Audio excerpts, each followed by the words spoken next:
We've had the opportunity to go on about 100 international training trips to almost 40 countries, and there have been some pretty amazing experiences. And as you can imagine, we've made a good number of mistakes along the way.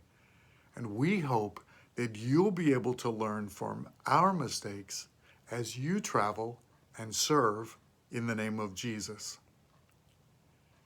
After our very first trip to Uzbekistan, my wife often prayed for the women that she had seen every morning sweeping the area in front of their houses and even their portion of the street. A hand broom like this became a prayer reminder for her, so I began to bring one back from every country that I traveled to. We probably have about 25 brooms in our home, but each one reminds us to pray for the women in sometimes very difficult situations. Several years ago, I was doing a couple of trainings in Nepal, and of course, I purchased a local broom to bring home to my wife. Early one morning, our host was showing us the training facility that we'd be using, and I spotted a woman preparing the room for the day. She was sweeping with the same kind of broom that I had just purchased. What a great opportunity to get a photo to show my wife. I asked this woman through the translator if I could have a photo of her for my wife. She was a little confused, but she agreed.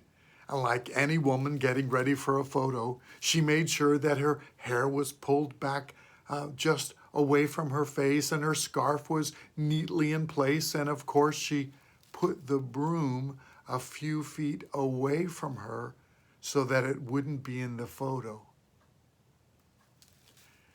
Without even thinking, I reached for the broom and I said, no, no, no, I want you to be holding the broom in the photo. She accepted the broom from me, but held it down by her side as I snapped the picture. She didn't smile. She just went back to her sweeping. I had the photo, but at what cost? This woman had become my souvenir. She was the prop for the broom in my photo.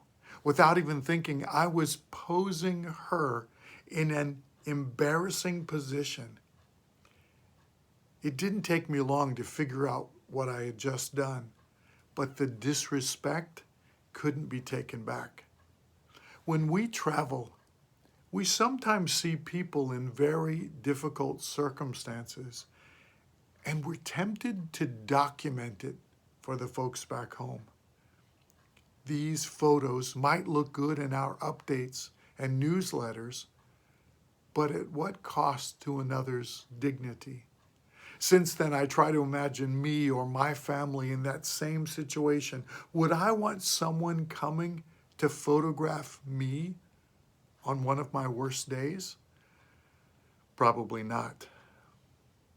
If you want to stop and have a conversation with that person, caring for them and demonstrating the love of Jesus, and then afterwards you ask to get a photo of the two of you together, maybe. But even then, we have to really examine our motives and consider the feelings of the other person.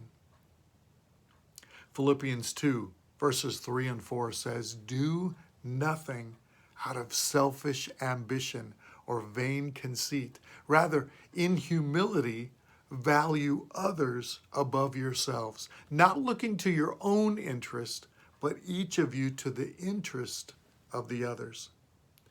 This verse gets to the heart of the issue, our selfish ambition. We're probably doing this for me, for the story I'll be able to tell, for the reaction this will get from people back home.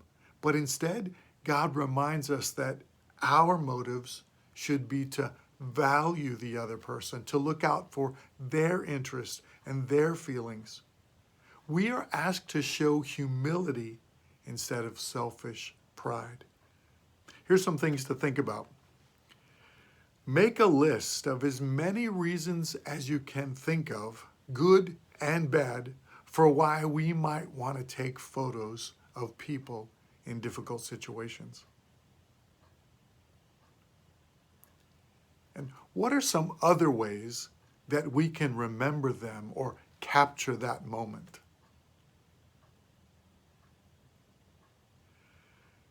We hope that you'll keep on learning from our mistakes and keep on traveling, taking the good news with you wherever you go.